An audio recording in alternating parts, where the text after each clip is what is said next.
अगर किसी को नसीब हो तो एक अकेली कल्पना 1 मिलियन यथार्थों को पूरी तरह से परिवर्तित कर सकती है। ली अध्ययन कर रहे थे। घर में प्रवेश करने के बाद मेरे चाचा और मेरे पिता जानवरों को देखने के लिए तहखाने की ओर चले गए और मेरी मां भूतल पर पियानो के पास चली गईं। वह इसे खेल रही थी, तभी उसे महसूस हुआ कि उसकी टखनों पर कोई चीज चुभ रही है।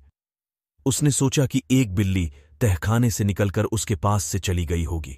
वह खेलती रही और फिर उसने इसे फिर से महसूस किया। उसने पियानो के नीचे देखा और कुछ नहीं देखा। जब वह फिर से शुरू हुई तो उसने महसूस किया कि हाथों ने उसके पैरों को कसकर पकड़ लिया है।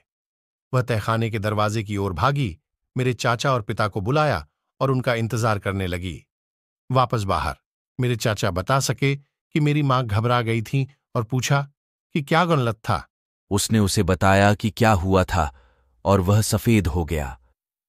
उसने बताया कि जो बेटी मर गई है वह अपने पिता के साथ खेल खेलती थी।